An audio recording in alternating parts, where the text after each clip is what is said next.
autopilot on, two hands on a camera. Disco's doing a barrel roll. I take a picture. He knocks me off autopilot. I think he's done pretty good. He falls back in trail. We go into Osan. He decides, pisser. I'm going to shoot it straight in. We land. I talk to him in the debrief or on the ground, and he says, I almost killed us both. He lost all his airspeed. And he did this in the podcast with you guys. And the only thing that saved him from hitting me was rudder. And I sent you guys a picture. You have that picture. And that was the, there I was. Oh, shit. Well, Do you have that is. picture? Do we have the picture repeat? We do, and I believe I've pulled it up. I think Sticks is putting that up for us. Oh my I gave gosh. it to Sticks to put up. Yeah, It's an incredible picture.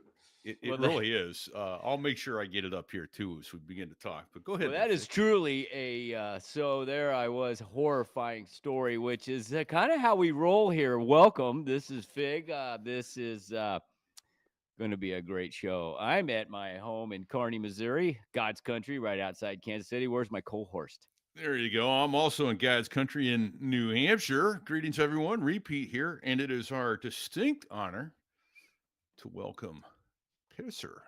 United States Marine Corps Colonel. Stand at attention while we do this show, Fig. I've been at attention this whole time. Right on. Welcome, Pisser. Glad to have you. It took a while to get you here, but we're thrilled. Oh man! So, you didn't start off flying a Harrier over the Sea of Japan. What made you look skyward and go, "Oh, I think I could do that"? Well, I was a Harrier pilot first. Oh, you talking about before all that? Yeah. Why? What brought you into the Marine Corps? I guess. You were born a Harrier pilot. Why'd you? Yeah. There you go. Crescent wave. So my oldest brother went to the Naval Academy. He was an F-14 pilot, and I followed in his path. I went to Navy and graduated. He graduated as an honor graduate, and I graduated in the top 99% of my class. To do that math, it's not. There you go. Right on. I was in a bit of trouble. Actually, I dove off this wasn't even something I was going to mention, but I got arrested just before graduation. Dove off a pier handcuffed and swam away from the cops, which delayed my graduation. My hero. Hold on a second. This is fantastic. Let's back up. You were handcuffed. You dove off the pier to your escape. So, but this was in Annapolis. Yeah, so I had a graduation party that got a little bit out of hand. Police came. I didn't do anything wrong, but they handcuffed me, and all hell was breaking loose. And I'm like, you know what? I think I'm going to leave. So I hauled ass and dove off the pier and swam away handcuffed with hands behind my back, mind you. I'm a pool rat, so yeah. Still do that. So delayed my graduation a bit. Cops really had no reason to break into this party and do what they did. So I a little bit of a trial with a tailgater, and I graduated. Went to TBS like you guys did, and became a pilot. Oh, that is fucking-standing. Yeah. We could end the show right here, and we've got a fantastic one. That is awesome. Oh, my God. It doesn't end there. I'm back in Annapolis while I was at TBS, getting a bar fight, get arrested again. Yeah. Oh, man. So I heard arrested again, but see, you were never charged with anything. There are any of these I made arrests? Colonel, man. I made Colonel, and then when I got my wings, I was home in Utah, and these off-duty cops wanted to fight. So I'm like, okay, we'll fight. I put them both in the hospital. Got arrested again, but my dad's a judge and a lawyer here was, and didn't get charged there either. Better to be lucky than good. I never knew. We were dealing with criminal. We were dealing with this criminal element in our. I mean, a bunch of us got jail or the Marine Corps, but we didn't know that. Wow. Well, when I got arrested that time, I was in OSO, in between flight school going to the Harrier Ag. Yeah. And I went to work, and this captain goes, "You're on the blotter. You never want to hear that." Right. My boss in Phoenix wants to know, did you start the fight? Yes, sir. Did you win the fight? Yes, sir. We're done here. That was it. You've been counseled. Nothing in my record. You've been My counseled. dad took care of it. But So I my don't know twin if. brothers, Oh, go ahead. my twin brother's 6'4", and we're not identical, and we have different politics. So we grew up fighting every day. Fantastic. Yeah. So you're good. You got some I can skills. fight. I'm dirty. That's the best. Oh shit! So you had a gap between flight school and TBS, or no? You say TBS and flight school? Is that when you did the OSO thing? Flight school and Harry Rag just it was short. It was like I got my wings in September, and we started the Harry Rag in January, so it was like 2 months. I think. So where'd you go through jet training? Kingsville, I was a Beeville? Bevo guy. Okay. Bevo guy with Sal. Oh, Sal. Okay. And when did you get your wings? 88. Wings 88. September 88. Now, you probably didn't see this, Fig, but I sent some stuff forward. 30 years in Marine Corps. Yeah. 1,100 Harry hours, 2,200 Hornet hours. I got it. I didn't, so I wasn't aware of your time in the. So that was in the reserves, yeah. No, it started in Fallon. So when I came back from Somalia, Vapor was the monitor. Vapor had been my roommate, and he said, "Hey, there's a set of orders. They wanted to send a Harrier guy to fly the F-18 in Fallon." He goes, "So I can nominate you, but I can't pick you." So there were 3 people he nominated, and then it went up to Hawk. You guys remember Steve Hawkins and those guys? Yeah. In the aviation hallway. WTI extraordinaire. Yeah. Yeah, I mean, Hawk was amazing. Yeah, and he picked me. Then he called me up and gave me the riot act. He's like, "Pisser, if you do your fucking dog tag snorting, puking on command, pissing thing in front of the Navy, you're going to fucking, you can't do that." Of course I did. Of course you did. Oh, all right. man. Well, All right. So hold on. I've got the picture. I don't know if Sticks put it up. I do see we are live on several streamers, but yeah. So is, that's you taking the picture, and that's Disco inverted over him at about 15 feet away. And I'm going to drop a manhole cover on Disco because he said part of the reason he had no airspeed was because he had tanks. Do you guys see any tanks in that picture? There are no tanks in that picture.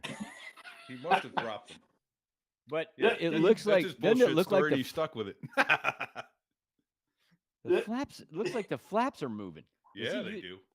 He's that slow. He's got flaps pulling him down into you. He's got a lift vector into you. Good God. I mean, so literally he was out of control. Yeah.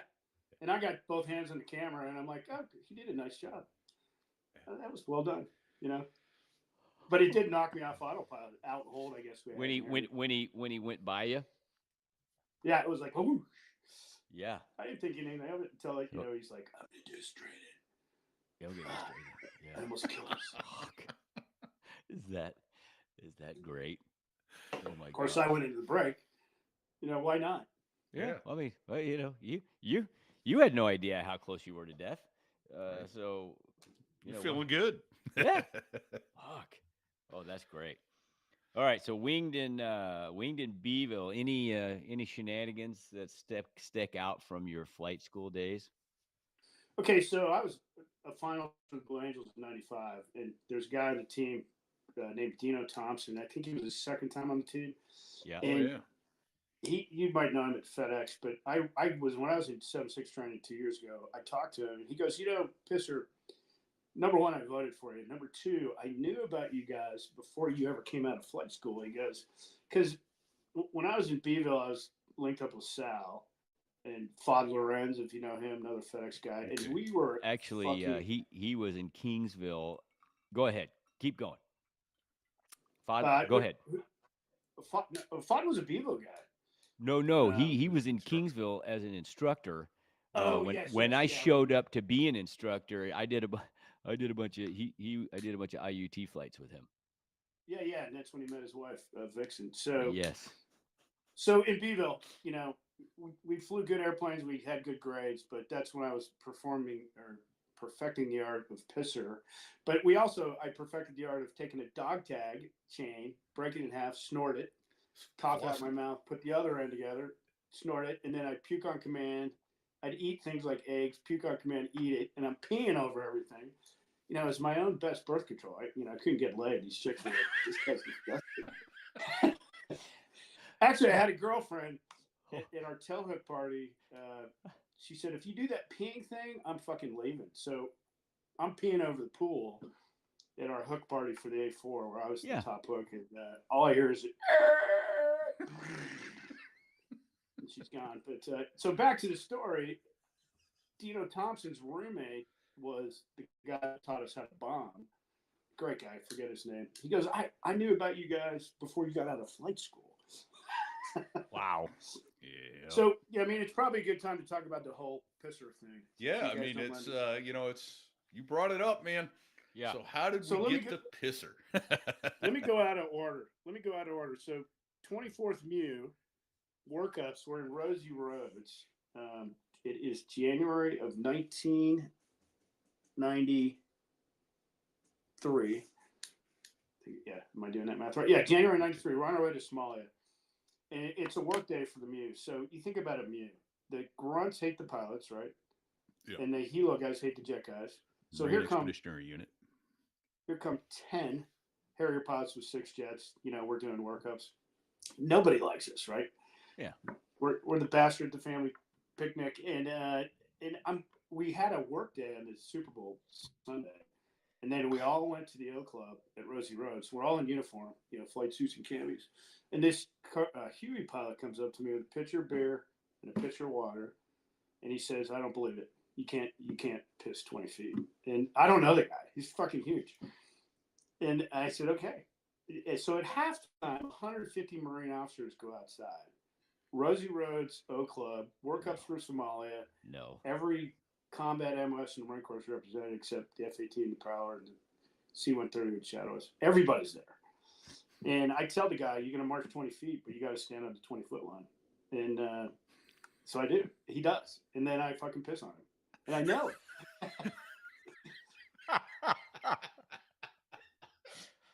Hold on a second. Was this over the shoulder too, or just straight? No, this was a frontal attack.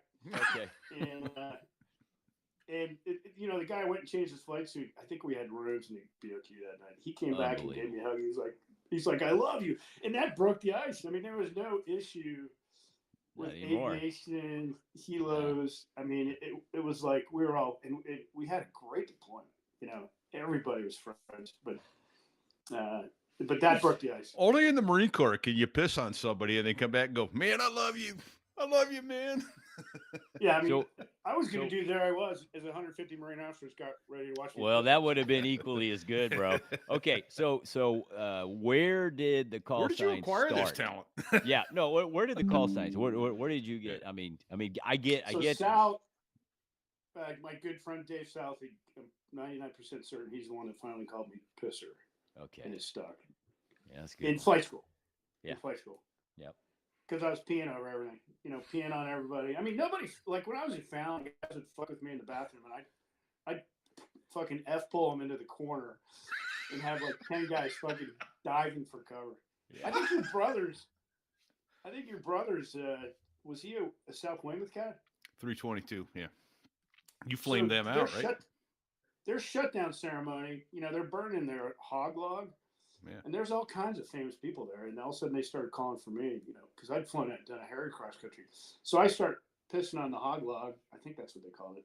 And then I start aiming at the crowd. And there are fucking generals diving for cover. Oh, that is fucking outstanding. I was with Turbo. Oh, man. Okay, I just want to just back up just for a second and just because you went really fast. Dog chain through the nose. Yeah. Puke on command. There was and eat it, and then of course there's the hydraulic phenomenon. Hydrastic trick. Yeah. Did I miss anything? Because you went really fast, and all these things are actually pretty good party tricks.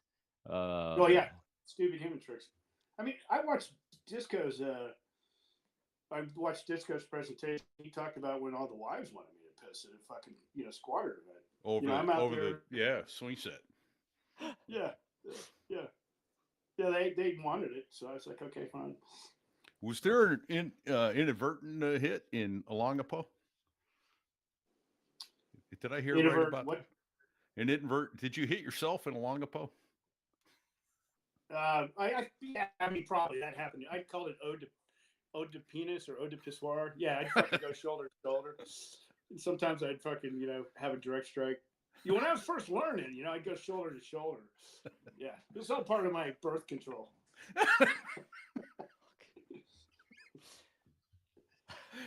Oh, Is man. that what you're referring to? Yeah. Yeah. Oh, But, man. but That's awesome. It was Subic too, where I did the 15-passenger van. I mean, a lot of times the squadron would set me up. Pitcher beer, pitcher water. You got an hour. If I can long ways a passenger van, 15-passenger van. The other squadron buys the drinks for the night. Yeah. And that was no problem for me. And everybody be cheering. Okay. I pissed out a cockpit once. When I was in Fallon, I was flying F-18s. I was at Hold Short in the summer, super hot. One of the pictures I have is my Fallon crowd doing it, dining out. And there's a famous guy there named Brian Brewer in the right corner of the picture. But, I was at Hold Short, super hydrate. You're cranking 8Gs and F-18. You want to hydrate. But we had a hold, and I'm leaving the flight forward. So I opened the canopy. I'm like, I'm going to pee out of the cockpit. So I did. I arc out of the cockpit. And Brew proceeds to play a joke on me. He's like, because his parents were in town. It's like, my parents were at the base CO's house, and they watched you pee out of your cockpit. And so I saw his parents, and I apologized to them. They had no idea what I was talking about. Of course, yeah, they don't understand why you're. Well, yeah, I just fucking unstrapped and So right there at the Hold Short and Fallon. is that the picture? Yeah. So Brian Brewer, the guy in the bottom right. So when I got to Fallon, after the best first tour you could ever possibly have at 542, 3 deployments, 2 combat deployments, I get these orders at Fallon, and that becomes, in its own way, the best tour I ever had. The best people the Navy could put in Fallon. F-18 transition. I'm running the close air support program, but Brian Brewer and I created the FAC-A program for the Navy, and what happened is the Navy was gapping F-14 squadrons. Were pulling them off the cruise cycle and putting Navy or Marine squadrons in. So when I went through WTI, I went through with a guy named Walt Reed, the F-41 guy. Went through WTI, and then Brew went through WTI. So when he showed up at Fallon, he's like, "Hey, Pisser, let's create a FAC-A program in the Navy, and let's make it F-14s. Incredible time on station, can carry a shitload of stuff, 2-man crew, mandatory that they go through WTI, and we create this FAC-A program." And that's why I sent you a picture of the book. The book, I've got it somewhere around here. He signed it because we created the FAC-A program that then went forward and guided missiles in Kosovo, guided missiles in Afghanistan. 542 was an incredible first tour. Sure. Fallon, you could do and whatever the timing you want. was such, it was amazing. You can do whatever you want in Fallon. We had an 18-hour crew day, which is ridiculous. So you could work your ass off and fly your ass off. A lot of guys chose to just kind of chill, do day dick arounds. But the Marines, Rock Collins, who became general, he wanted the Marines to be sharp. So with 30 hours in the jet and the Cat 4, 10-hour Cat 4 transition, I was shooting missiles. With 100 hours, so I was leading strikes. Fallon was, I was single. I mean, I'd walk out of that building at midnight on a Saturday. It was an incredible experience. So that's a FAC-A program in the book. Hold on a second, Pisser. What is the? Is that what's that acronym stand for? I'm looking at it. Fallon Strike U NSWAWC. What is it? So when I first got there, it was Strike University, created by Lehman, the Secretary of the Navy, after the shitty events of Beirut. Yes. And we were actually in Echelon 2 Command, which we reported directly to the CNO, which, a lot of that stuff I can't talk about. But when you're in Echelon 2 Command, man, the money is there, the jets are there. So what is it? Was it like a test and evaluation unit? more than that. It was very operational. So we trained carrier air wings. We were their last Okay. touch point before they deployed, but we were also involved in all kinds of other stuff. So, and then Top Gun came to town, and we became the Naval Strike and Air Warfare Center. And Okay. I moved into a different building. So my CO, my last year there, was the CO of Top Gun. My last fit rep was written by him. So I was on the air wing training side, and then you had the Top Gun instructors. But I was in the building, so I could go to any lecture I wanted to. I mean, I'd go to a 6-hour APG 65 murder board or a 6-hour 1v1 murder board, and it was right across the hall from where I worked. So interestingly, when I got hired at Andrews to fly F-18s by the reserves, they brought me in thinking I was going to be a project for them. You know, we're going to train a Harrier guy how to fly the F-18. Yeah, you were teaching them shit. But they were, really talented group of guys. That squadron was full of, guys who've done both WTI and Top Gun. Sure. But they weren't current, So, Okay, I get it. But I did ACTI there as a reservist to get some credibility. In the Hornet? Guys would. Yeah, they give in the Hornet. They would give me shit all the time, about being a Harrier guy. And I just had to go out and prove it in the air. So that was a good gig, man. I mean, that was a really good tour. Fallon was fucking incredible. It's like the Wild Wild West out there too. Yeah, the flying out there is amazing. There's no hands down. I mean, the sky's the limit at Fallon. You can do whatever you want. I mean, I'd go to the CO and I'd be like, "Hey, I want to go to coast or basically to Italy and recreate the scenario that's going on in the Balkans and create a Scud Hunt Day and a Kosovo Day."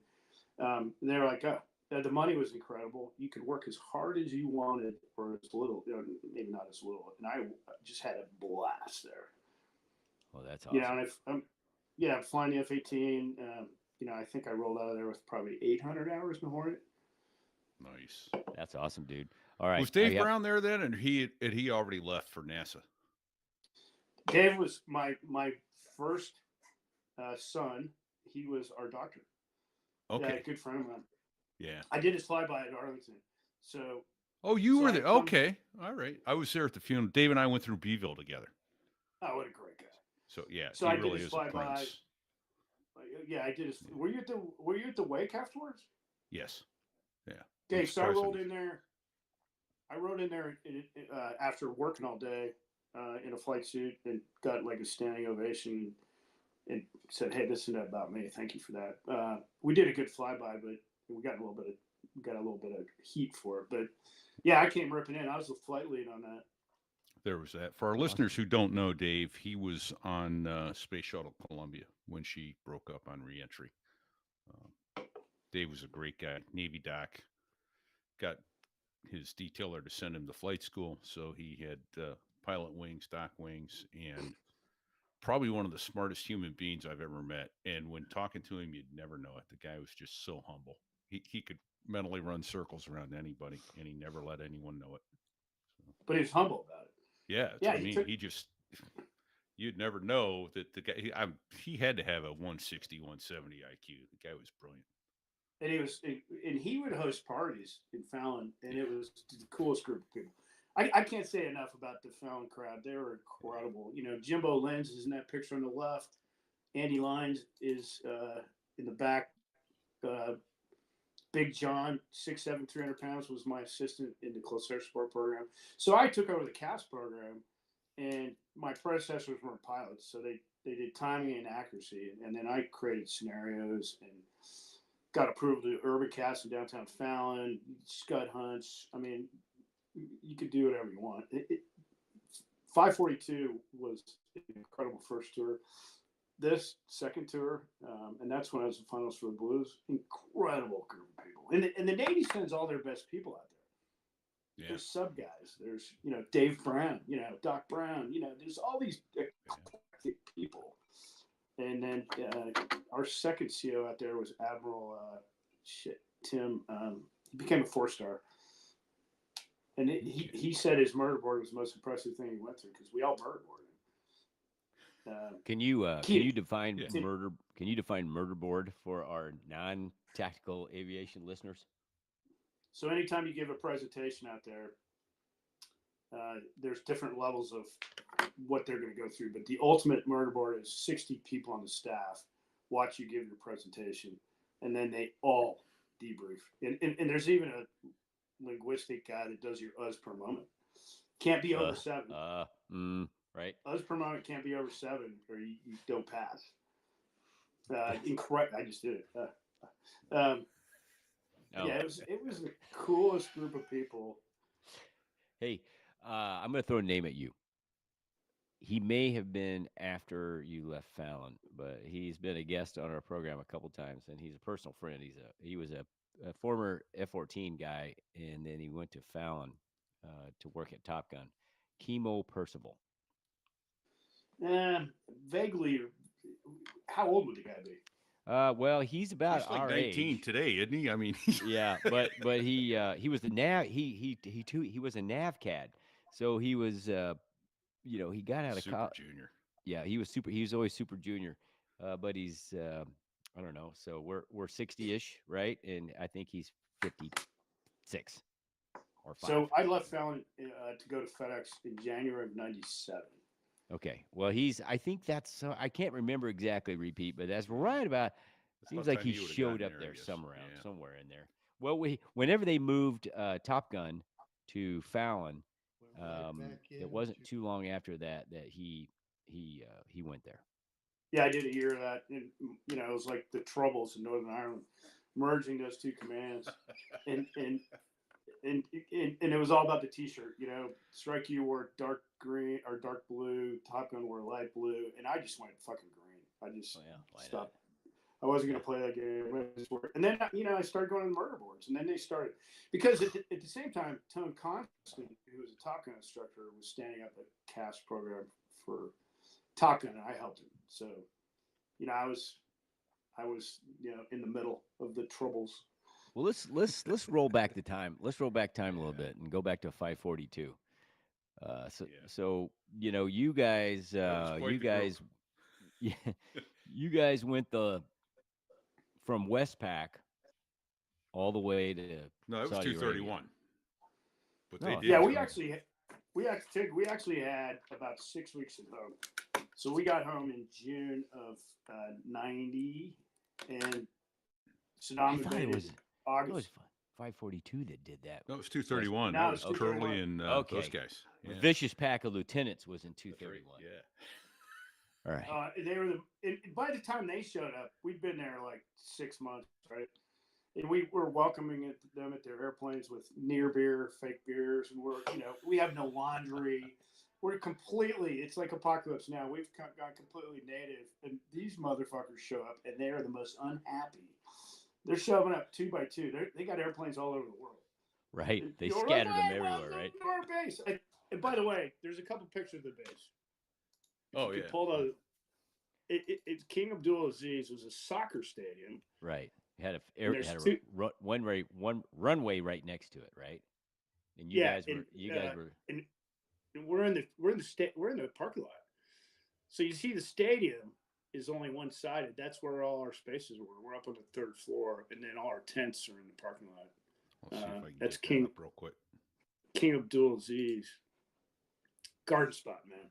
garden Right. spot. And I've then the flown Marine over. Corps, and that's another story I'll tell you about. But they AM2 matted the shit out of that place. Okay, you got to tell people what that is. Yeah, what's AIM-2, Matt? What's that? AM2 matting. So that's like a CAX. They started, I think, in World War II. It's the kind of There it is. where they innovate runway stuff. If you guys have been to CAX. Yeah. No, These well, pictures yeah, but you got to explain it to our audience who are not pilots, who've never flown, understand So it's- what AM2 It's manning is. expeditionary runway material. I think they even did it back in the island hopping campaign in World War II. Okinawa, etc. Yeah. All the islands where we were trying to get closer to Japan. I think it was the early version of that. Okay. And we lived in the parking lot. If you see the second picture. Yeah, I'm pulling that up now. guard spot. And I did laundry once and never came back. So you mean you sent it off to have it done and it never came back, or you actually yeah, did I it? sent it off. You know, some corporals are like making grapes in Italy with it. You know, it never came back. So I would shower in my flight suit like once a week. We had jungle boots, gym shorts, sweatsuits, no t-shirts, dog tags, yeah, and we were fucking dirty. You know, and it's funny because yeah, so there's two of those.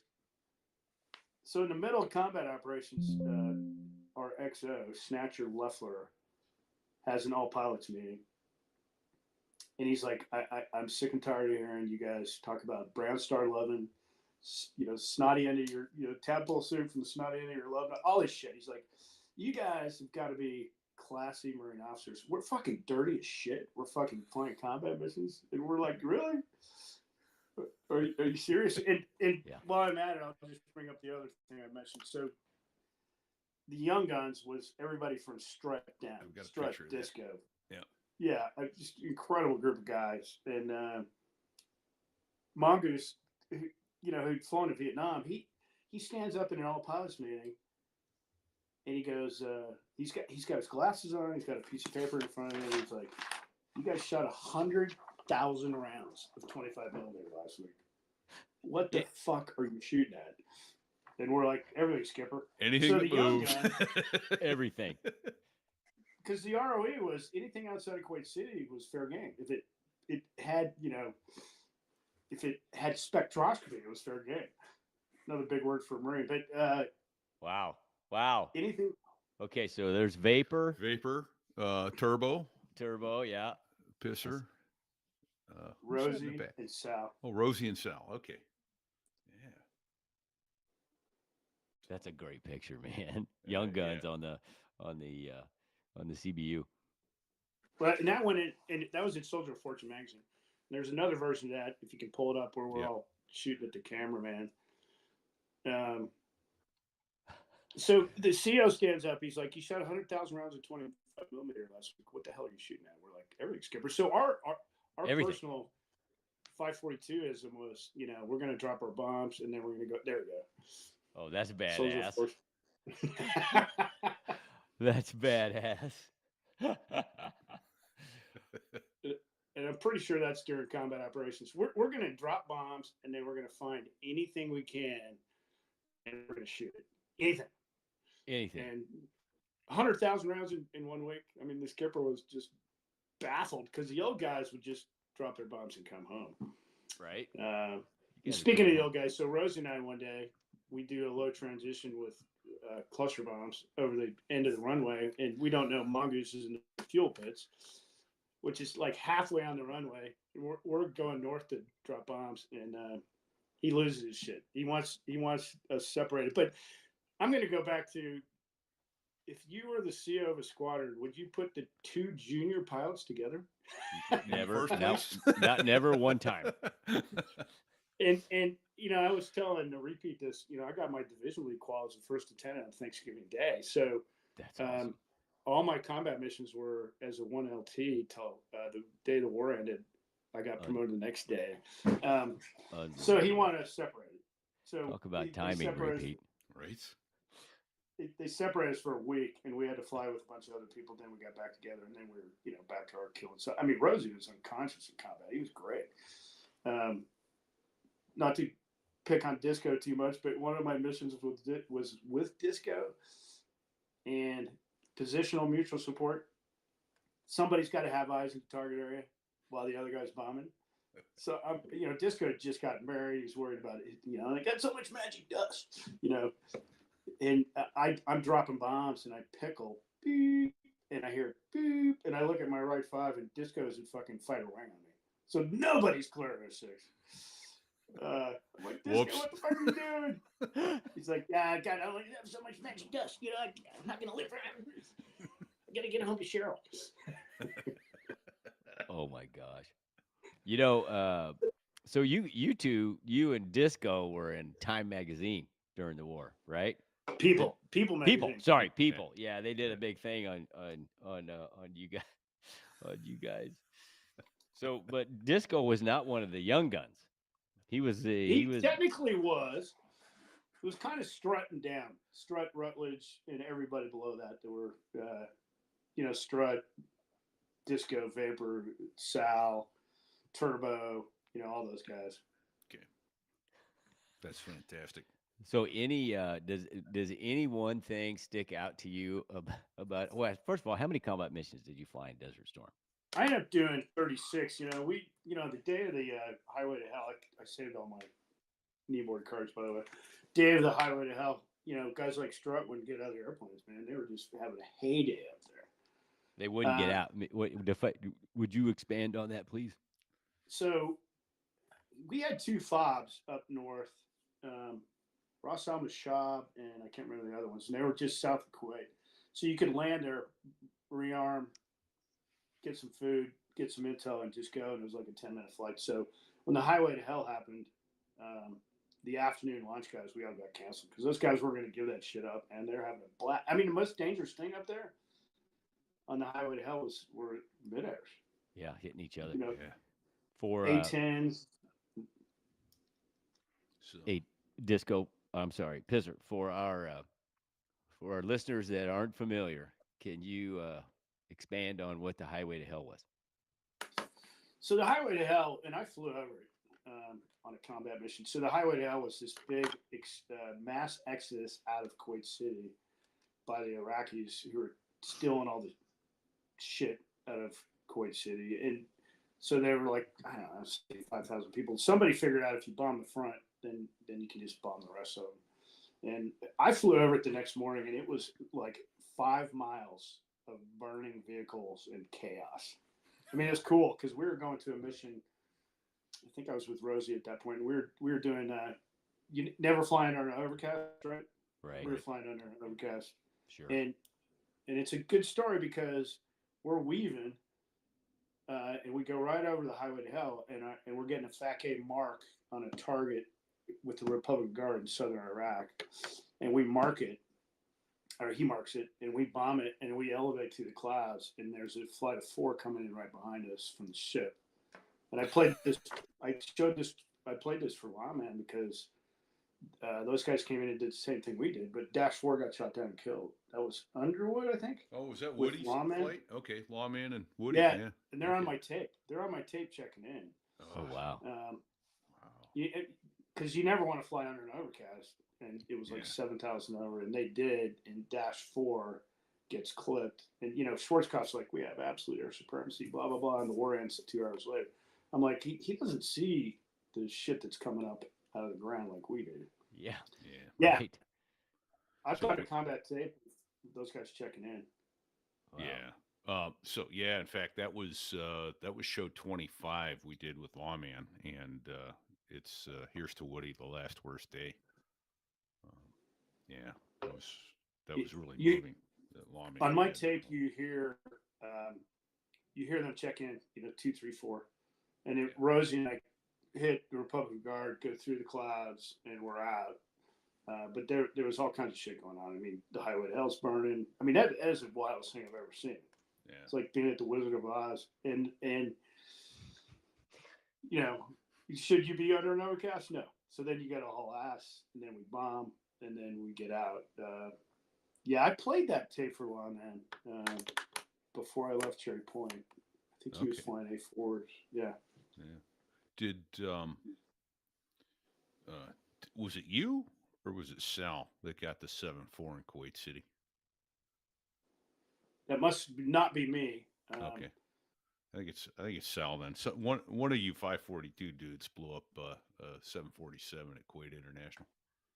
I did drop napalm at Kuwait International. Yeah. And that's on my list here.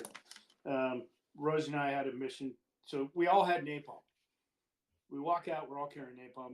We're supposed to destroy the oil well trenches, which you could see from the sky. You knew when you were crossing into Kuwait, and of course the DASC gets you, and they send you wherever they're going to send you. So we get sent to Kuwait International, and we are bombing T-72s. I've got it on tape at Kuwait International with napalm. Napalm in the Harrier, 15 degrees max dive angle, 450 knots, so it doesn't hit the tailplane. A terrible fucking weapon.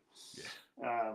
we put 12 napalm canisters on something like 3 or 4 T-72s, but it's the close I get to getting shot down. I come off, and Rosie's like AAA left 9, AAA I reverse, and I actually extended over whatever that water is there, and I think I was at 220 knots at 20,000 feet when I finally got there because I was jinking so hard. But fun That's to drop slow. napalm on tanks, but Yeah. super slow. Yeah. Yeah. Who got the 747? I don't know. For some reason I thought it was you. It might have been Sal. I hear there's gun tape of it. I haven't seen it, but What Cut us- they Yeah, shot 100,000 rounds at 25 millimeters. yeah, so right. They Cut had that fucker in half. Yeah. Oh my gosh. So I'm looking at the notes here. Water Tower, is that part of Oh God, that's a funny story. napalm So mission? we're That was a doing napalm mission. Okay, go ahead. So we're doing a strike. It's 8 airplanes. I think we're each dropping 4 Mark 83. So that's 32,000 pounds bombs. And Mark we're doing 83 it twice. Mark 83 is a 1,000-pound bomb. And we're doing it twice. So I'm in the second flight of 4. It goes into what's called a CP. So it's like roughly a U.S. mall, right? Everything's a CP. It's all these buildings. So I'm in the second flight of 4. When I finally roll in, I think there's a bit of a delay. All hell's breaking loose. There's fire burning up to 10,000 feet. The only thing I can see is this water tower, big water tower. So I lock it up with the ARBs. Yeah. And I don't know if the ARBs is good with shit that's elevated. So our spacing was, I don't know, can't remember what our spacing was, but it was like maybe 1,000 feet or something. So I dropped 483s, come off target. Never supposed to look at your target. Look hard over my left shoulder, and I see all this explosions. I mean, the place is on fire, and I'm like, shit, hot, I got it. And then we come back in the afternoon, and we hit the same target, the same 8 airplanes. So we're up to 64,000 pounds of bombs, and I'm in the same position. So all hell's breaking loose. And fuck, that thing's still there. So I ARBs lock it. Put my bombs off, come off, but there's so much smoke. I mean, I think Vapor was on that. I think Disco was. We were having a blast, man. And all hell breaks loose, and I think I got it. So when the war ends, we go do fan flights in Kuwait, which is weird. Right, And flying I go over to that- everything you just bombed the shit out of. That's really weird. Yeah. It was like a 3-day break. First of all, the silence was deafening because we were doing 66 sorties a day. In the end, in our squadron, in 542 at once. Wow. Holy shit. Wow. And I finally made it into Kuwait, and I went over that target, and there's nothing. It's burned to the ground except that fucking water tower. It's still standing, and there are fucking craters all around it. It had a Yeah, force yeah. field. That thing had a force field. Right. Hey, would you define real quick ARBs? ARBs. We know what it is, but will you just define it for our listeners? Angle rate bombing system, so it's a contrast lock bomber, very accurate. When I went through WTI, Apparently not. Yeah, apparently not that accurate, Pisser, because you couldn't hit the Apparently not fucking that- water tower. It doesn't like water tower. Yeah, it's a contrast locker, but it gets confused when things are 200 feet in the air. Yeah. Yeah. Okay. There's that. Okay, Fair enough. I'll buy that. That's awesome. What a great story. Well, I don't know that it really gets confused, but that thing was still there. And speaking of things that are still there, I sent you a picture of the basketball hoop. Oh, yeah. What's with the Yeah. basketball hoop? What's that? Okay, so I was the junior pilot of the squadron for almost 2 years. So I got the great jobs of being the coffee mess officer and the embark officer. But I could make in Japan, I could make 1,000 yen per picture with the Japanese in a flight suit and helmet. I made money hand over foot, probably completely not appropriate, but I never I had a thought lot to of do money that. to spend. Son of a Yeah, I'd bitch. make fucking $1,500 a day. I paid for the yearbook. I paid for a lot of, there it is. And I paid for this thing to get built because I was a big basketball guy. So I get it built in Bahrain. And then it's time for us to move from Bahrain to Saudi Arabia. And I'm in charge of it. 50, 10, or 25 or 50, 10 flatbed trucks, machine guns, 50 cals mounted, helicopter escort, and the basketball hoop is on the first truck. Right So on. I get it. So I get it to our base in Saudi Arabia, and I've got our name on it. So I'd come out for combat mission and I'd tell these guys, hey, this is our 542 basketball hoop. You can play, but you got to play us. And we'd kick their ass. So I mean, it was really entertaining. So fast forward to Somalia in 1993, we had a stint in the Persian Gulf, and I did a slow pass over this base, and the only thing left. That's why I showed the pictures of the base. The only thing left from the Marine Corps presence was the basketball hoop. No shit. I No shit you not. shit. I mean, that is outstanding.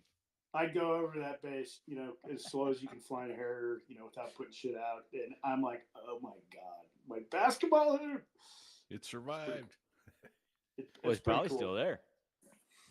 Yeah. That's Yeah. great. So there's, all right. So Desert Storm, how about the Clance mission? Yeah, let's talk about that. Do you guys know Dan Claney? Yep. Oh yeah. So the guy used to walk around. He was a gymnast in college.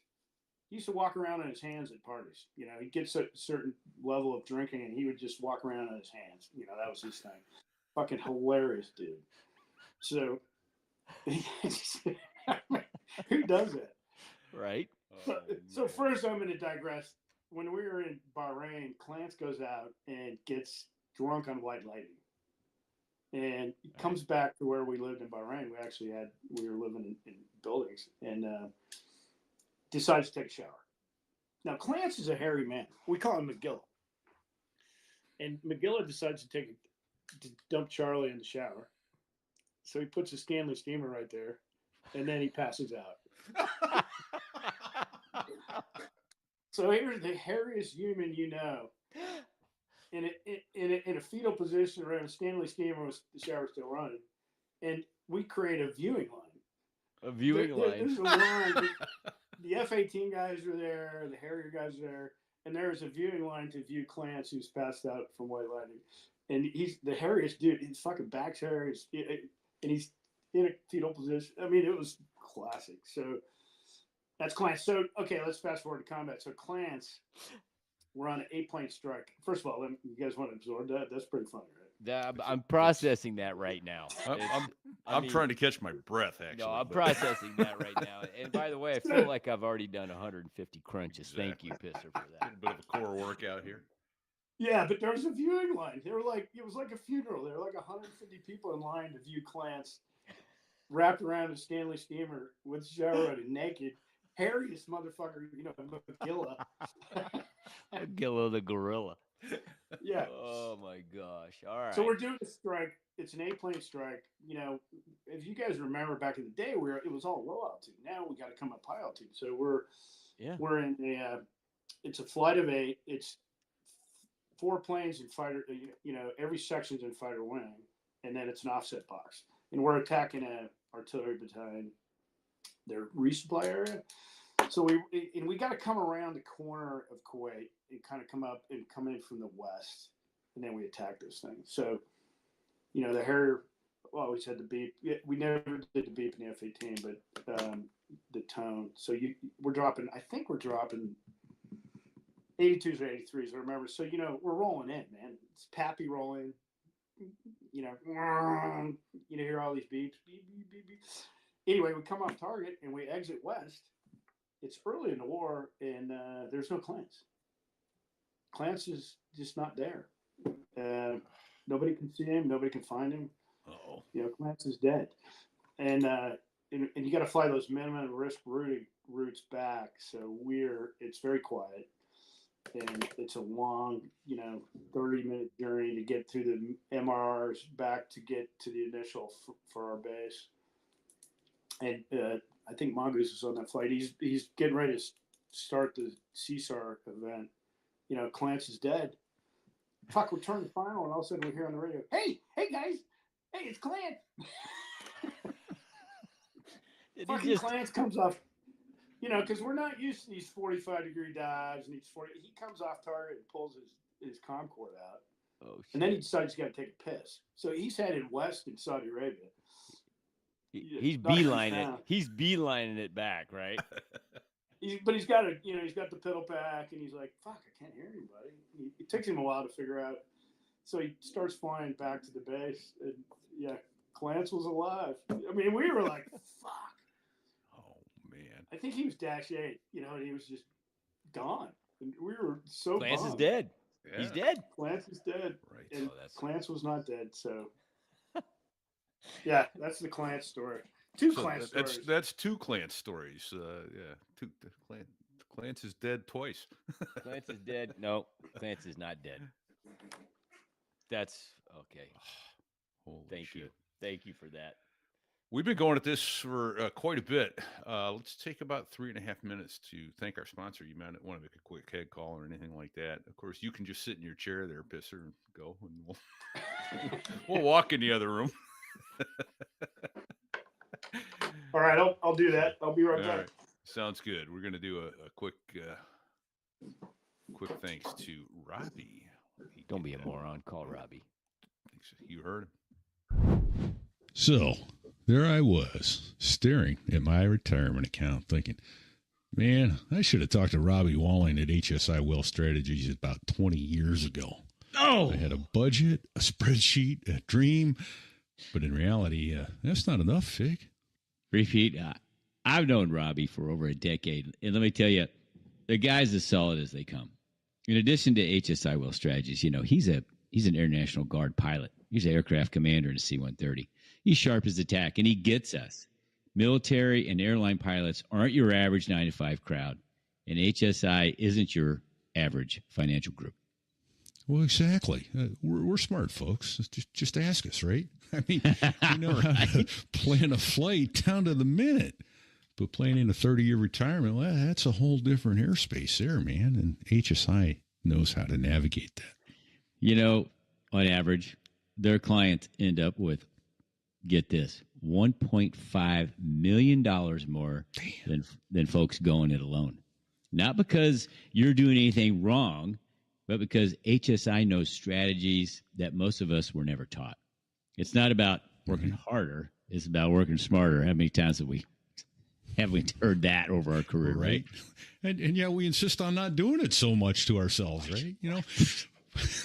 But here's the kicker. Look, right? It's not what you save. It's what you keep. Okay? Right? Boom. I mean, think about it. Between taxes and timing and the unexpected, because that never happens, you can lose altitude fast without the right plan. I wish I'd known that when I started out. But Right. This is your chance to avoid the common pitfalls that you just don't think about without a solid financial planning background. Right. I mean, you wouldn't fly a long-haul flight without a fuel plan, right? Yeah. I mean, you should know that. So why approach retirement that way? Because we're basically talking about kind of the same thing. Yeah. I talked to a guy, he's one of my peers, who has put money in all the right places, but had no idea that he was setting himself up for like a tax meltdown down the road. Smart guy. He just didn't have the right map. Yeah, right. I mean, Uncle Sam has long fingers that reach way down into your pockets when you least expect it. Right? Right. So let the professionals at HSI do what they do best so you can keep flying safely into retirement. Yeah. Don't be a moron. Call Robbie at 214-538-7030. That's 214-JET-7030. Or email him, robert.walling@nm.com. That's robert.walling, WALLING, @novembermike.com. Look, don't wait until your final approach to start thinking about retirement. Do it now. Your future self will thank you. Trust us. Don't be that guy. Don't do it. Call Robbie. I think Fig got lost. He'll join us here in a minute, but oh, holy shit! I have not laughed this hard in a long time. I'm not sure I'll be able to breathe if we. I'd love to get you and Vapor and Disco and Strut and Spyco and all you guys on at once, introduce you, and then just Fig and I just get out of the way. That would be awesome.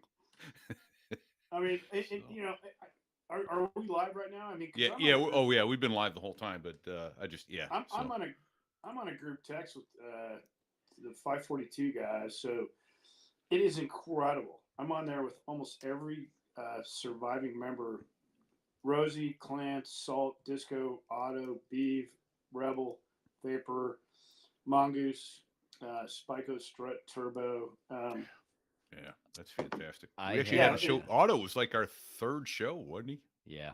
Yeah. Really? Yeah. Yeah. Yeah. Rosie, I had Rosie. You know what? I'll tell you this offline. I don't want to say it online. Okay. Anyway, it would be an awesome show. And matter of fact, you guys, you need to go back and listen to Disco's show because he threw a bunch of you fuckers under the bus. Oh yeah. Oh, I and, did. and there probably needs to be some rebuttals. Well, that's why I picked on him for being in Fighter Wing and almost killing me. Yeah, and you know the people. Did we talk about People Magazine? No, not Not yet. really. Just Not mention yet. it. So Side I do mention. want Let's to. talk I do about want it. to cover. I would do want Yeah. to cover that. So People Magazine shows up and they want to do a bunch of pictures and do stories. So Mongoose is like, well, Pisser and Disco are briefing. So they start taking pictures and you know all that shit happens. And then that evening we go fly 2 combat missions, which they didn't really understand how real that was. And LZ was our public affairs officer. He got killed, which is another one of our pictures. His statue in Huntsville. Oh, is that what that is? Okay. I didn't realize Yeah. who that was. Okay. LZ. Trey Wilborn. Oh, Trey. Yeah. Okay. Yeah. Woodburn. Yeah. Yeah, we all went to his the ceremony. We had 15 people there. That's good. I saw him the night he died. So Rosie and I were flying, and LZ was flying with Salt. Those guys went out, came back. We saw him in main control. He just had 4 SAMs fired at him. I go out and do the napalm mission at Kuwait International. I almost get shot down. Come back. Those guys go out, and he gets whatever happens. He's gone. And then Rosie and I have to go out. We're the last mission that evening before the ground war starts, and we are getting locked up by ZSU 23-4s every time we poke our nose into the oil well fires. Which, by the way, you know all the AAA, all the naval gunfires come from the East Coast because the 5th MEB's fainting an amphibious assault, which we thought was real. Yeah, 700 oil well fires are burning, and I keep getting locked by a ZSU 23-4, which is a gun just strobe on your raw gear. I mean, that's no-go territory, man. No go. Yeah. No go. That'll ruin your day, huh? Just a crazy night. So yeah, where were we on this? talking- People Magazine. People Oh, Magazine. People Magazine. So yeah, so when he died, they came back for the memorial service, which was just after the war ended, and they were just blown away. They're like, "This isn't like the movie Top Gun, and people actually die out here." Anyway, so they're taking pictures, doing the article, and this is when I learned the part about whatever you say to the media is going to be bullshit. So they give us 2 hours to talk for an interview. Disco takes an hour and 55. I mean, he's up there. I was dancing when I was 9, and I was dancing in college, and you know, he's telling his whole fucking life story, you know. And I got 5 minutes, and I'm like, yeah, Disco's a pussy. I didn't really say that, but I just said it. I just said he was scared. You know, he doesn't like this combat. He's worried about his magic dust. Yeah. So I started getting letters from women in prison. Oh yeah. Well, you guys were like celebrity status all of a sudden. I didn't say half of that shit, except I said Disco's very concerned. You know, So- he so- was. I mean, So they made up all that other shit. I mean, that wasn't your words. It was them. It was the writers. I had 5 minutes, so whatever that I could have said in 5 minutes. Yeah, it was. I'm sitting there Okay, in that's the funny. soccer stadium, and I'm listening to his whole fucking life story. And Cheryl and this and that, and dancing, and my dog Otis, you know, he licks his nasty doodads, and you know, I'm like, Jesus Christ, man. You sound just like him. I know you do an outstanding Disco imitation. Oh man. Well, he would often compare me to his dog Otis. He's like, all you care about is how fast you go to break when you got your last fight, eating and getting laid. There's that. Oh shit. Okay. All right. Well, we knew going into this it was going to be a core workout. Thank you Great. for not disappointing. Because I feel like I've done 600 Oh, I crunches haven't laughed this already. hard in weeks, No, that's months. fucking great. All right. Did that cover Desert Storm? Holy shit. We're going to need 3 hours for this. Well, I didn't. Well, this isn't funny, but the cast mission that Rosie and I did was pretty good. Cast mission. So, Okay. Let's talk about that. Yeah.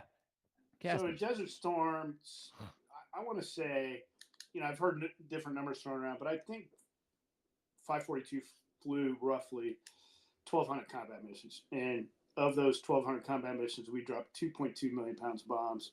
The average aircraft carrier dropped half that because they were coming from the Red Sea, blah blah blah. We did some great work, but Wow. of those 1,250 combat missions, how many do you think were actually doctrinal close air support missions? Percentage wise or number wise? Either Doc, way, gosh, I don't know. 12. You said 1,250, so I don't know, maybe 50. less than 10. No What? shit. Let's give you a 9-line. I got a 9-line here that I saved. I saved all my cards.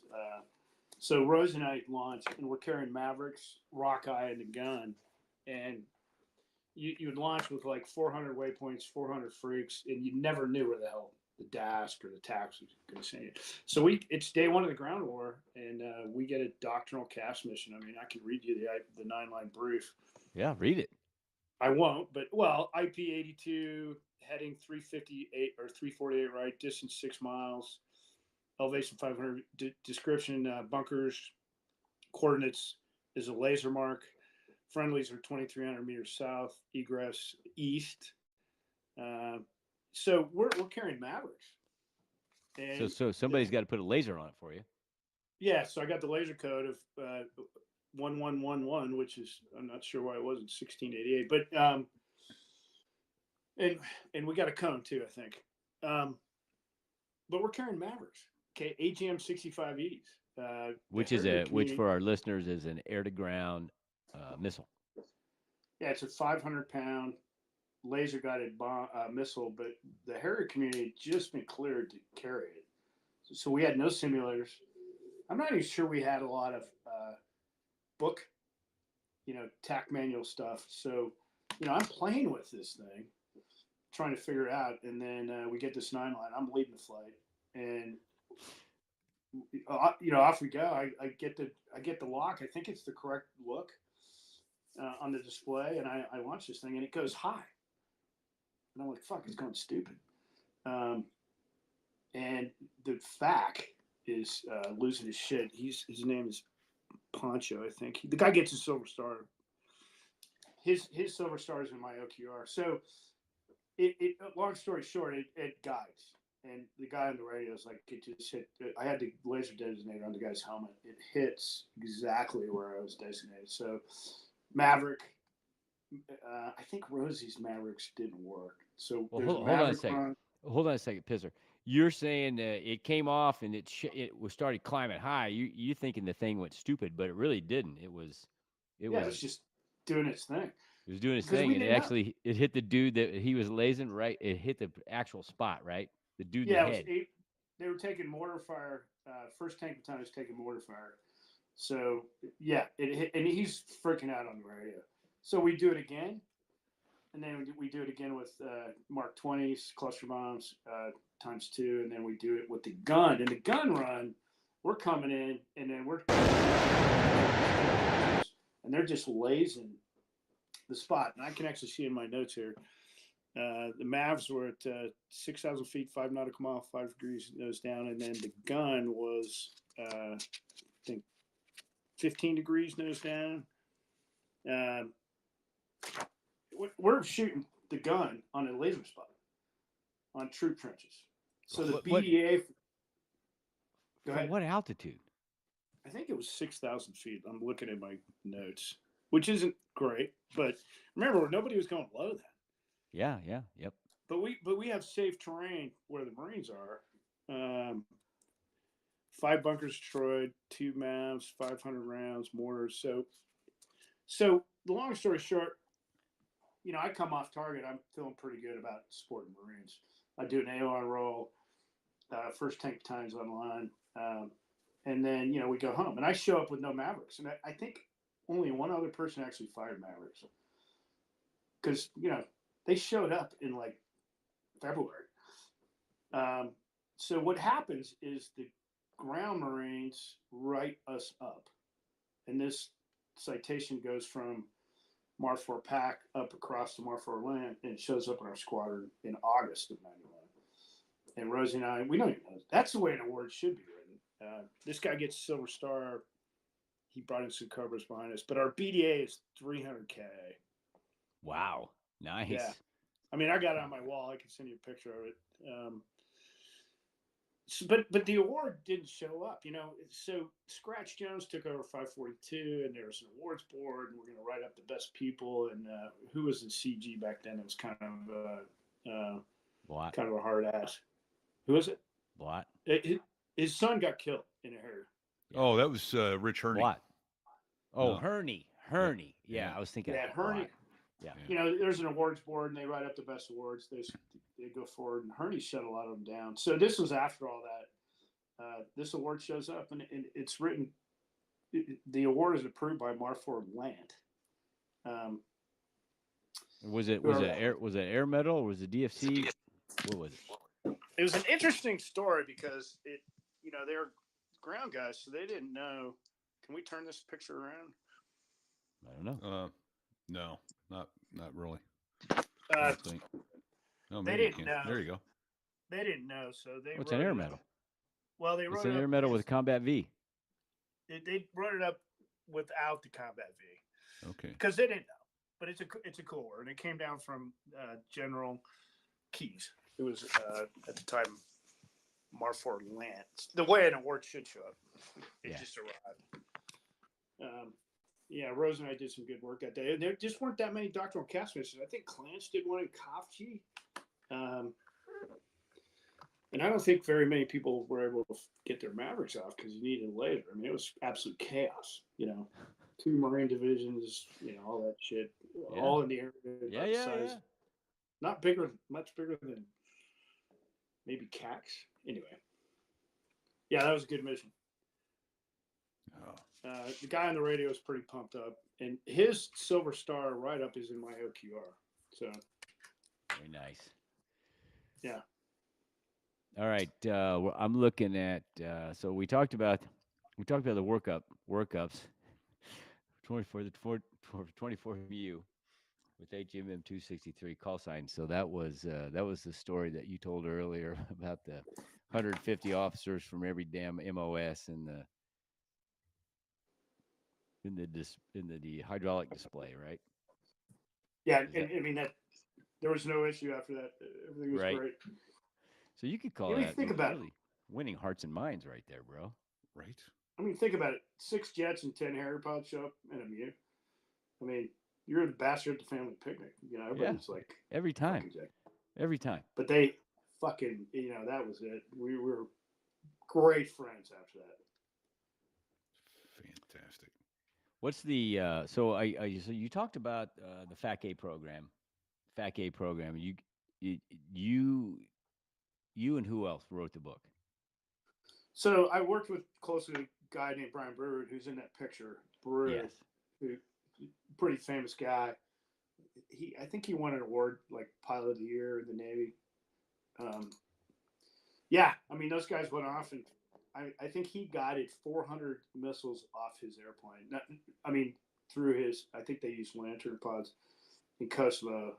And then the early days of Afghanistan were FAC-As, that we trained in Fallon, Nevada. Okay.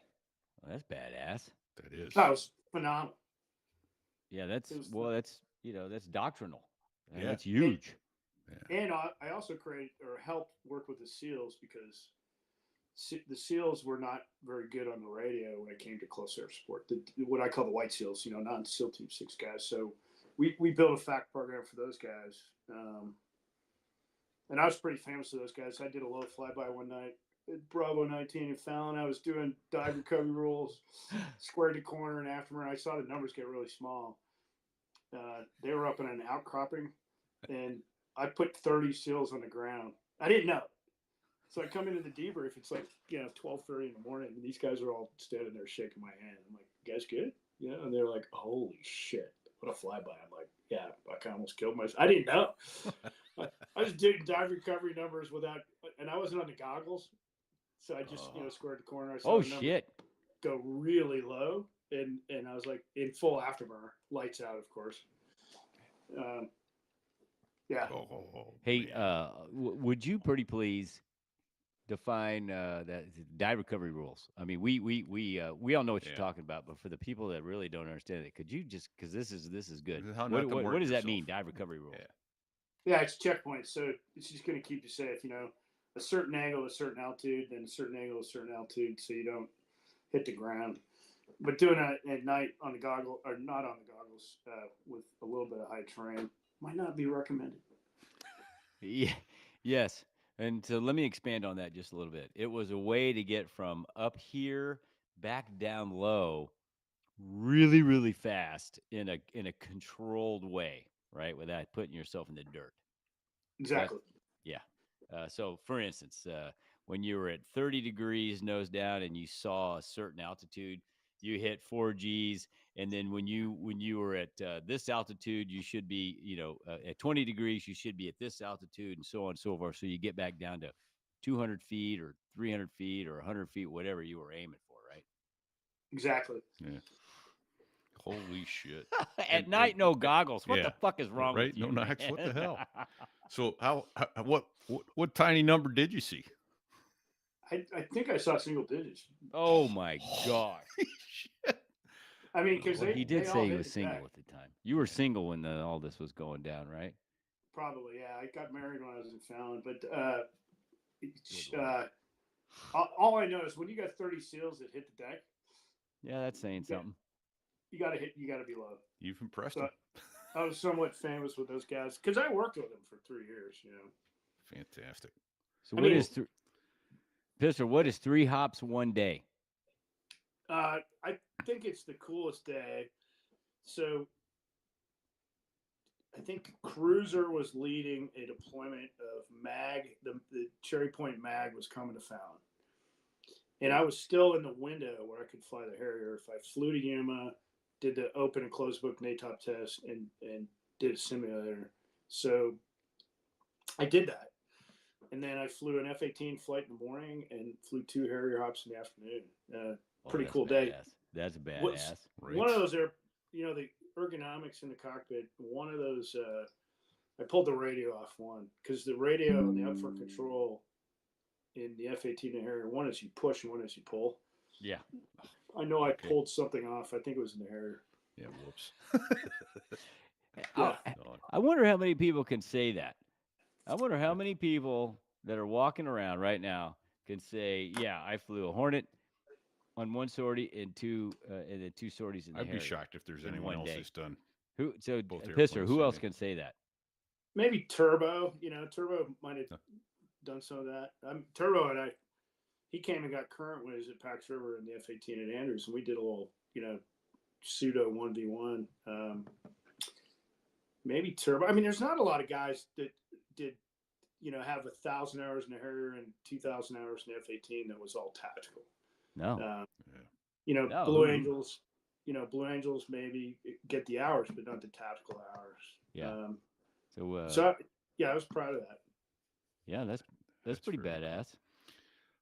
So you were talking about low passes before, so I wound up getting it queued up, and Styx actually has it queued up for our YouTube feed as well. But I'm going to do a quick video share here. What are you? And just watch this, Fig. Just watch. Does Fig know? Does Fig not know? I don't know if Fig knows this one or not.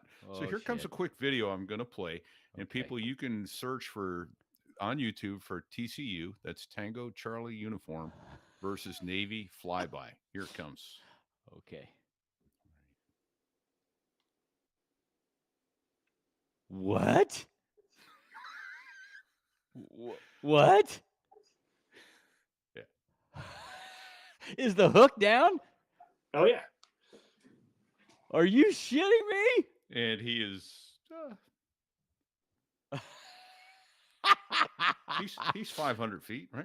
Oh, yeah. 1,000. 500,000 feet from something. 100% every time, all day, every day. Oh, you got to be shitting me. So tell me, first of all, who did you have to stand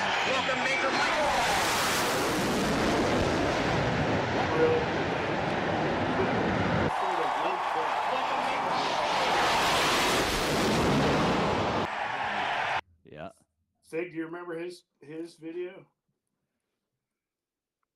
I don't off the top of my head. Help Now me I out. feel stupid. Well, help me out. Yeah. Because Ward Carroll calls on Mooch. I thought you guys had him on here. We I did. thought Yeah, we've had him on.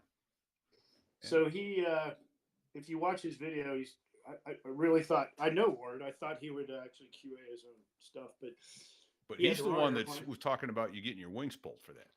yeah, he said, I was flying an F-18C. It was an A. He said I held over the Severn River. You can't hold over the Severn River, do a flyby at the Naval Academy. You come in backwards. He said I was grounded. Then he retracted that and said I was grounded for a little while. He said I quietly retired. So I did quietly retire 16 fucking years later. He might want to QA his shit. As a colonel,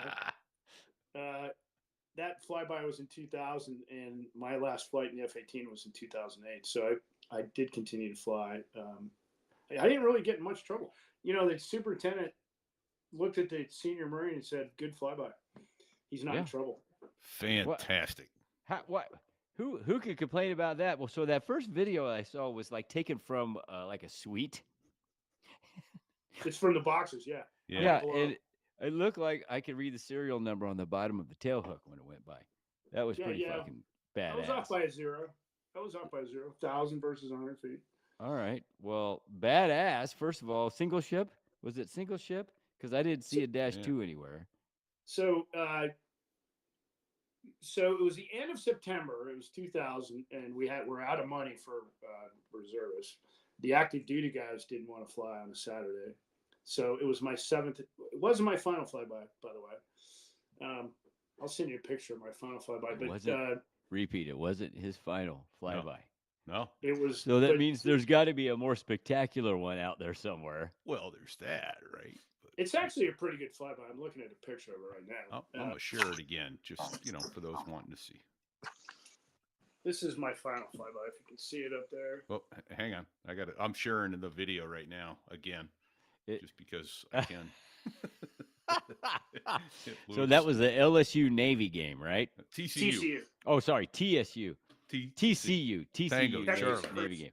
God damn it. The tequila's taking over. Your dyslexia is acting up, Fig. It is. It's tequila driven. Good And Lord. there's my last flyby, which is a different story. Wait a minute. Where? Wait, I gotta stop sharing. Stop sharing. Okay. Oh shit. Okay, it's a little blurry. I see a flight of 4 there, it looks like. Yeah, so that was indoctrination day at the Naval Academy, and that happened after. So I come to work, and we're fragged to do a flyby for indoctrination day at the Naval Academy, and these guys are like, "We don't know. It's complicated to do these, by the way." Ward Carroll said you held over the Severn River. You actually hold over Kent Island, I think it is. There's some VFR altitudes. There's a Baltimore approach. So they're like, we don't know what to do. The site commander was gone. So I said, okay, I'll lead it. And I actually have to do a radar map. Okay, I'll do it. But I actually do a radar map of the seawall, and I bring these guys through the water. And we're actually hooks down in that picture. And I only break out at the last second, have to do a course correction down Stribling Walk at the Naval Academy. And so the site commander comes back, Kermit Grant. He comes back to work after being on vacation for a week. He's like, "Pisser, can you come see me?" He's like, "Did we do a flyby at Naval Academy last week?" "Yes, sir." Yes, sir. Yes, sir, we did. Were you in the flyby?" Yes, sir, I was. "Did you lead the flyby?" "Yes, sir." "God damn it, I told you no more fucking flyby." So, all right. You were serious about that? Hold on a second. I want to come back up about 30 seconds because you said some shit, and I want to make sure that our listeners understand how I want to say impressive because it is impressive. So you were in the weather. You used the radar to lock up a known point, seawall, to get down below the weather so that you could conduct this flyby so that they could actually see you come by? Because it must have been kind of shitty. How low did you have to go to get under the weather? I'm going to say 1,003. I'm kidding. Absolutely, it's 1,003. But maybe 800. Oh man. Okay, see, A- this is impressive. 1,000 Thank you. 1,000 inches and 3 meters. Listen, before things get too far out of hand, I just want to say thank you for your service, sir. Oh, indeed. And God bless America. That's it. Okay. So what have we not talked about that we probably should talk about? 1v1v1. What is this? This is 321. Is this 321? Is this the Marine Reserve Squadron out of Andrews? Yeah, so everybody in that squadron, was almost everybody was a patch where, a lot of them were WTI Top Gun combo. The talent level there was off the charts, which is why I ACTI'd. But one of the things that we would do, so this current CG of Second Mile is a guy named Bill Swanee. Swanee spent 5 years at that squadron because he had a son born with special needs, need a lot of surgery. So Swanee and I, a guy named Bug, ran that squadron. So when the reservists weren't there, we would go out into the Pac Server airspace and we'd fly a 1v1v1. And you put 3 airplanes line abreast, a mile apart, and there are rules, certain turns or certain shots were certain points. And we would fight to a point where one guy had to kill or move, he'd kill or move, but the other two would continue to fight until they heard a MIG alert. And then they go to a 2v1 stat. And we would burn an entire bag of gas in the F-18 in 20 minutes. Then we go into Wallop. Because you were never at a burner? Yeah, never out of burn. It was fucking awesome. Then we go into Wallops, grab the follow me truck, go to Chincoteague, get breakfast. Wait, stop. Time out. You said you'd been going to where? NASA Wallops on the east side of the Pax River airspace. Okay. Where they run the ponies. All we right. would drive the follow me truck to breakfast. Then we'd do it again. Then we would do it again and go back to Andrews, and we'd be back in our chairs, our desks running because we ran the place by, before lunch. And we did that so many times. We didn't even brief. It was air-to-air attack and rules and just fucking just a blast. And Swanee's the CG of Second Mile now, so I sent him a text because the chairman of the Joint Chiefs of Staff, Ray Zucchini, is a good friend of ours. And I go, hey, Swanee, you need to get the chairman a VSTOL flight to the ship. And Swanee said, no, 1v1v1, bag of gas in 20 minutes. That was right. Why not? Pour him out of the airplane after that. It was the coolest thing, and we did it all the time. I mean, you want to talk about fostering art of tactical decision making? A fucking 0.4, 1v1v1, times 3, and then we go back and run the squadron because I was the XO at the time. Was a blast. That talent level, that 321 crowd was as good as anybody I've ever been with. Everybody was some kind of patch wearer. All right. Can you define patch wearer for yeah. listeners that really don't have a clue what you're talking about? Top Gun or weapons school. Top Gun or WTI for the Okay. Corps. So Top Gun, I think everybody's familiar with, and weapons school, that's the MOTS. And can you, they're all the same thing. Yeah. They're all the weapons school. It's a doctorate level. How to deploy your weapon. How do you deploy your weapons in your weapon system, right? Okay. Yeah. Thank you for that. And that's awesome. With that, when you were in 321, were you a full-time reservist, full-time active duty guy? Were you a traditional reservist? What status were you in? Predominantly, I was active reserve on a leave of absence for FedEx. Okay.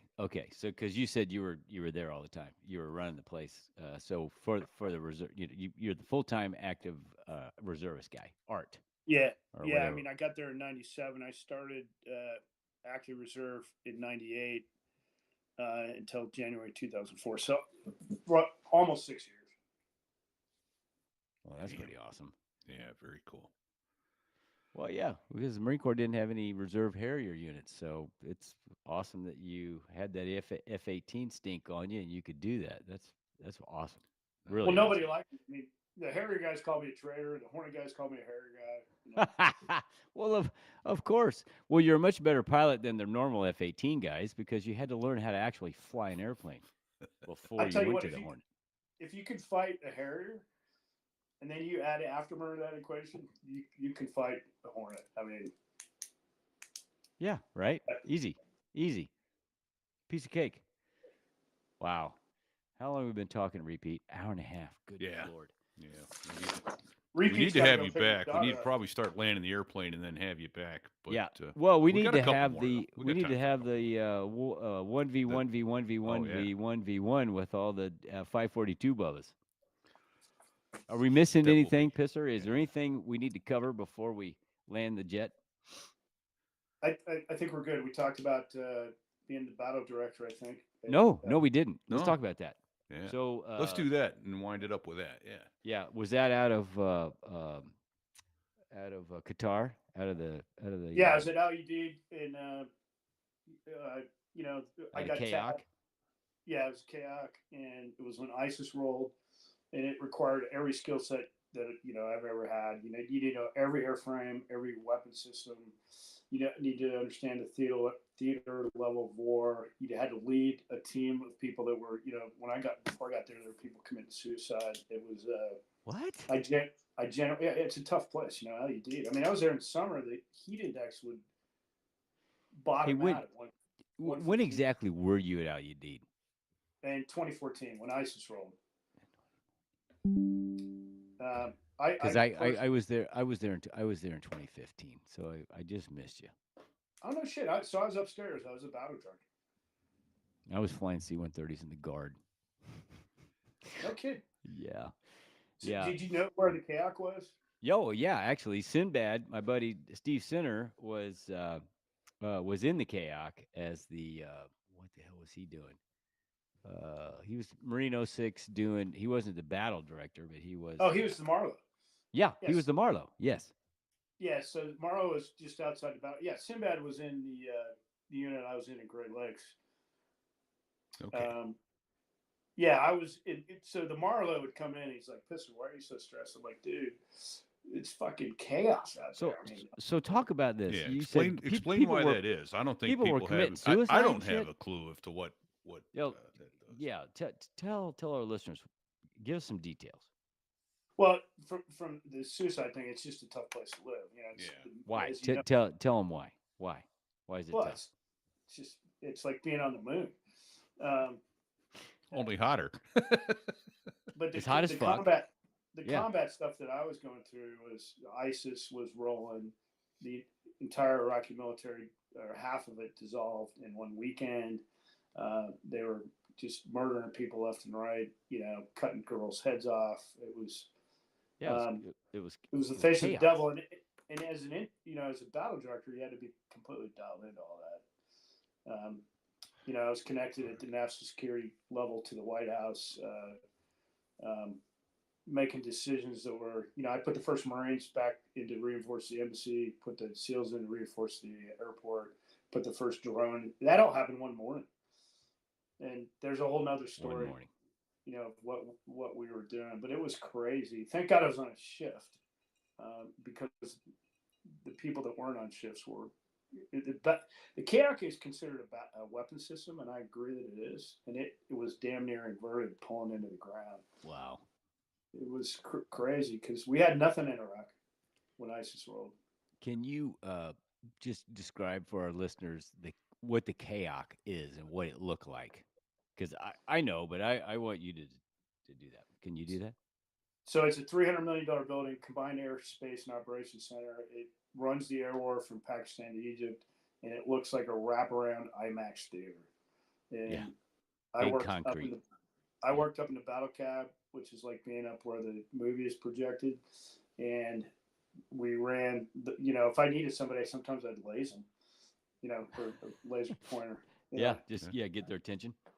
And when I went to work, the first people I talked to were the space people. I wanted to know where the picture of OPIR, overhead persistent infrared, so where the FIBA, Marine Corps term FIBA, I need to know where the FIBA was, because if we lose Baghdad International Airport, we are fucked. Yeah, Yeah. FIBA. Can And you define FIBA for our listeners?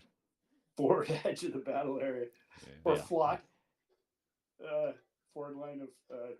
So, because the ISIS guys were so close to taking the airport. If they take the airport, we no longer have a NEO option. We got 2,000 Americans in Baghdad, and they're Yeah, fucked. it's going to be a shit show. It's going to be a bloodbath if that happens. Yeah. Oh hell yeah. And who did you report to? Who were you talking to? So my job as a battle director, I work for CENTAF. So General Hesterman was Central Command Air Force CENTAF, who reported to CENTCOM in Tampa. Okay.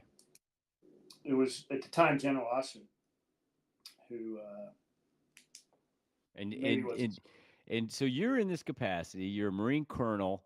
You're USMCR, correct? On active Yeah. duty orders. yeah, I'm mobilized. Yeah, you are a airline pilot in your civilian world, but you're doing this as a reservist. Right. In the morning that I sent the Marines, the SEALs, and the first drone in, with the deputy CFAC 2-star General Lofgren was like, Pisser, brief me on what you did this morning. I'm like, you're either going to thank me or, fire me. And he's like, keep doing what you're doing. But the temporary KF commander was a brand new 06 Air Force Academy F-15 pilot. So when you combine all that, you got an anger man, short man complex. And he just looks at me and goes, I'd already been in 06 for 6 years. Right. He goes, let me get this right. We got a FedEx pilot that just did all this shit. I'm Yeah. like, fuck Yeah. you, Taz, you little piece of shit. Right. Right. Because you brought a breadth of experience, and And this understanding. person yeah. you're dealing with is probably not very experienced. Yeah, he's a baby 06 F-15 Yes. guy and short. So Yes. Yeah, that's the beauty of the Marine Corps. Right. God bless the United States Marine Corps, and God bless the United States of America. And God bless you, Pisser, Indeed. you Hey, thanks, crazy Vic. bastard. Wow. Right. What do you think, Repeat? Oh, Hour yeah. 33 minutes into this thing. Yeah, we got Should to land wrap the it up. plane? Got to Let's land, land the plane. but we're gonna have you back soon and get the rest of that game. I want to get the 1v1v1v1v1 with all the 542 yeah. guys, because I just want to throw the grenade. I'm going to pull the pin, drop the Yeah. grenade, and just That's going to step be back, utter chaos. Sit back and so watch. much fun. I know. So I mean, our group chat, it's all Disco, Vapor, Spyco, and Mongoose. They generate all the humor. And Mongoose is like 80, just fucking hilarious, man. Mongoose. oh shit. I haven't He's seen 80? that dude. I haven't seen Mongoose since Cherry Point. Yeah. So 35 years ago. I've had a beer with Vapor. I see Pisser from time to time, and I want to tell you offline about Rosie. Yeah. But hey, I would really be entertained by getting all you guys on at once and just letting it go. Maybe ask a question and let it go, and see where it goes. That would be a blast. It would All be a right. blast. Well, let me say this to land it. First of all, as Fig already said it, but God bless you. Thank you for your service. The country's a better place for you having been here and given what you've given to it. Thank you. Thank you to all our veterans, and their families who sacrifice so much every day and keep us safe. And they're out there on the bleeding edge. We are deeply appreciative of that. So, who else, Fig? Well, we need to say thanks to Sadie and Dave at Backbeat Media for helping us get all this online. Right? Absolutely. Yep. They gave us the know-how, the bandwidth, the know-how, and help several with the things I can't even advertising, all that pronounce. stuff. Yeah. Yeah. Then there's Sticks and Bago. They're fighting. They're speaking of Pisser. They're pissing up a rope trying to deal with our growing pains. But I have seen that Sticks has put up some things on our YouTube feed tonight. We're deeply appreciative of that. All the support that Sticks and Bago have given to us over the years. It's been invaluable, and they allow us to pay more attention to the show. And that hurts me. I've been messing with that so much. I feel like I'm disconnected half the time. We're using a new platform, Pisser, and it's not our producers aren't in the background putting all the pictures up, and it's really awesome. Well, so we got some growing pains going on, but we need to also say thank you to Badass at BDS Aviation, Brad Silcott. BDS Aviation Photography.com. BDSAviationphotography.com. Sorry. Yeah. Tequila's kicking in here, boys. There you go. It's what it is, man. Yeah. He's an artiste. No, he truly is. Yeah, he's an absolute artiste. To say he's a photographer is an insult because that's not it. Yeah. Uh-oh. The band's here. So that's the sound of the Dos Gringos, which are two F-16 pilots, former F-16 pilots that make the Air Force sound good, always did. 4 albums, not a bad song. And by the way, June 7th, they're going to be in concert in Denver to raise money to bring an F-16 to the museum there. Wings Over the Rockies? Wings Over the Rockies. Yeah. A couple guys I know are going to be there. Yeah. And Repeat are going to be there. Come say hi. Hope we get, we're gonna do a little. So there I was with them. We're going to try and get a live roundtable with those gents. That'll be wild. All right. Hey, there's merch. Not necessarily for you, Pisser. Not that I wouldn't like to see you in a bikini, but we do have a So There I Was bikini at SoThereIWas.us/merch. Bikinis, shot glasses, towels, man thong. Hey, we need a man thong. We don't. I could rock. No, we don't. Yeah, we do. Anyway, if it's made, it's there. And flasks, beer mugs, coffee mug, whatever. Get your So There I Was merch. Exactly. SoThereIWas.us/merch. And then they'll go out there and go to SoThereIWas.us/rate. Give us a 5-star rating. Count them 5. If you can't give us 5, tell us why. Yeah. What we could do to make it 5, because we're trainable. Yeah. For the most part.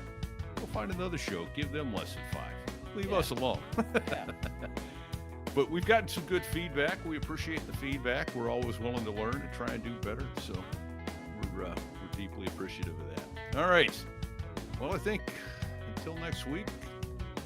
Oh, and the way you do give us that feedback is repeat at SoThereIWas.us or fig at SoThereIWas.us, unless you want a real answer.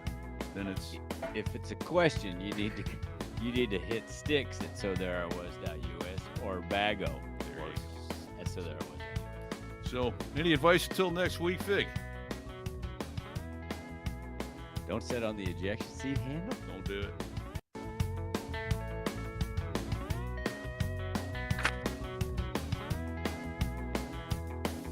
Well, there I was, crossing the pond, and you could see that I wasn't exactly fond of all the shit I was wearing on that day. Now an F-16 is cramped enough, but it's even worse with all that stuff supposed to save your life. Let's welcome Major Michael. Going down to North Atlantic, man, it's over. North Atlantic is what? Let's welcome Major Michael. There is, plain and simple. I mean, I wake up in the morning, I piss excellence. We're out. He pisses excellence. So do I. That's why that's there. Oh That's my an honor gosh. of you, Pisser. That was a blast, man. Yeah. All right. We are going to stop the recording. Take care, everybody. Peace.